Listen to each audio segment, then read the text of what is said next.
ነዞም ኣብ ላዕሊ ትርእይዎም ዘለኹም ሓሙሽተ ምጭዋት ደቀይ ኣቦ ስኢኖም ዘኽቲሞም ከይተርፉ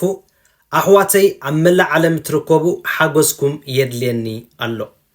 ኣነ ሓውኹም ዓብዱ ኣሕመድ ዝተባሃልኩ ዝተወለድኩሉ ዞባ ደቡብ ንኡስ ዞባ ማይምነ ኣብዚ ሕጂ ግዜ ግን ኣብ ሃገረ ደኒማርክ ምስ በዓል ቤተይ ምስ ምጭዋት ደቀይን ብሓንሳብ ይነብር ኣለኹ። ቅድሚ 2 ዓመት ኣቢሉ ዝጀመረኒ ሕማም ካንሰር ግን ክሳብ ዝዓለት እዚኣ ብስቅያት ይነብር ኣለኹ። ነዚ 2 ዓመት ሙሉእ ከሳቅየኒ ዝፀንሐ ሕማም ካንሰር ሙሉእ ሕክምናዊ ደገፋት ክግብረለይ ድሕሪ ምፅንሑ ካብ ሕጂ ንኔ ግን ናትካ ሕማም ካብ ዓቕምና ንላዕሊ ኮይንና ስለ ዘሎ ኣብ ካልእ ሃገር ማለት ኣብ ሃገረ ጀርመን ኬርካ ግን ክትሕከሞ ትኽእል ኢኻ። ከምዚ ጌርካ ናብ ካልእ ሃገር ክትከይድ ከለኻ ግን ካብ መንግስቲ ዝኾነ ትረኽቦ ሓገዝ ስለ ዘይብልካ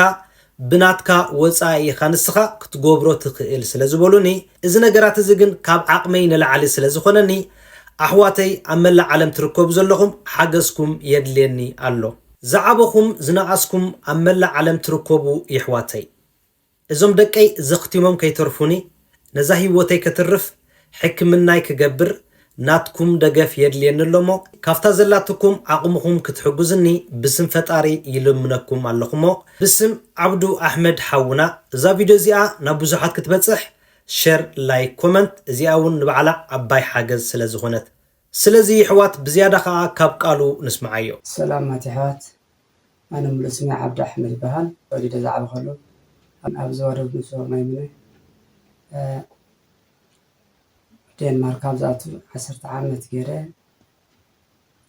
ኣብዚ ውሽጢ 2 ዓመት ግን ብዘይሓሰብክዎ ምክንያት ናይ ሕማም ካንሰር ጥቑዕ ኮይነ ኣብዚ ዓዲ ሕክምና ክከታተል ፀኒሐ መወዳእትኡ ግን ለውጢ ክገብር ኣይከኣልኩ መድሃኒት ካብ ሕጂ ኣቋሪፅና ኣለና እቲ ንሕና ክንገብሮ ንኽእል ጌርናኣና ኦረዲ ግዜ የብልካን ይብሎም ብሕፅር ዝበለ ግዜ የብልካ ናይ ዋርሒ ተሪፉካ እንጂ ናይ ቃንዛን ገለ ጥዕና ክንህበካ ንኽእል መድሃኒት ግን ኣቋሪፅና ኣለና ኢሎምኒ ኣነ ሂወት ጌታ እዩ ዝፈልጣ መዓዝ ከም ትኸይድ እምበር እሶም ሰባት እዮም ኢለ ተስፋ ክቆርፅ ኣይከኣልኩን። ካብዚ ወፃኢ እሞ ብፕራይቬት ክፍትን ኢልዮም ፕራይቬት ናትካ ጉዳይ ንሕና ኣብዚ ዓዲ ፅራሕና ክንሕግዝ ንኽእል ኣብዚኣ ፅራሕ ሓላፍነት የብልናን ኢሎምኒ ናብ ጀርመን ፕራይቬት ሆስፒታል ተስፋ ከይቆረፅኩ ናብኡ ሓቲተ ይከኣል ክንሕያ ንኽእልና መድሃኒት ኣለና ኢሎምኒ ቁርብቲ ኣተሓሳሳቢ ኮይኑ ዘሎ ናይ ገንዘብ ጉዳይ እቲ ገንዘብ ልዕሊ ዓቐን ኢሎም ጠቕላላ ዋላ እቲ ሓው ዝበሃል 10 ግዜ ዋፅኡ ክኽእሎ ዘይክእል ንሓደ ወርሒ ሙሉእ ዝኣክል ክሓስበሎ ፀኒሐ ግን በቃ ኣማራፂ የለና ብሕዋት ሸር ክብለ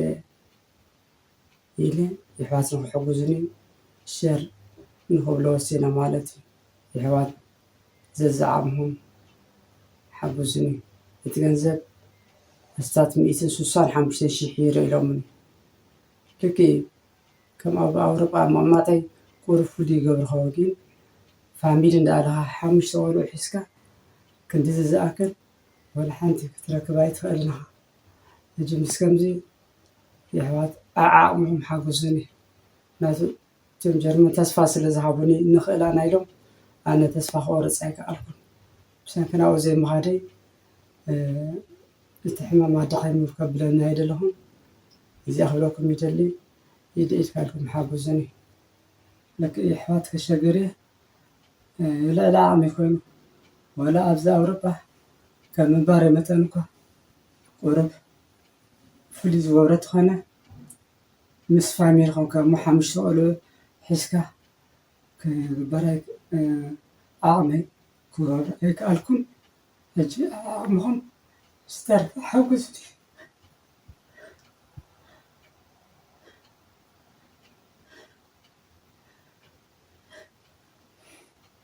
ዝኸበርኩም ተኸታተልቲ ናይዛ ቪድዮ እዚኣ ፀገም ሓውና ከምዚ ክንሰምዖ ፀናሕና እዩ። ናይ ኩለን ወከልቲ ሃገራት ኣብ ታሕቲ ኣብ ሊንክ ገዲፍናልኩም ኣለና። ከምኡ እውን ብመንገዲ እቲ ተዳልዩ ዘሎ ጎፋውንድሚ ክንሕግዝ ምስ እንደሊ ኣብ ታሕቲ ሊንክ ገዲፈልኩም ኣለኹ ስለዚ ተኸታተልቲ ናይዛ ቪድዮ እዚኣ ፀገም ሓውና ከምዚ ክንሰምዖ ፀንሐና ስለ ዝኾነ እዛ ቪድዮ እዚኣ ናብ ብዙሓት ክትበፅሕ ሼር ላይ ኮመንት ካብ ልቢ እንዳመስገንኩ ይቀኒየለይ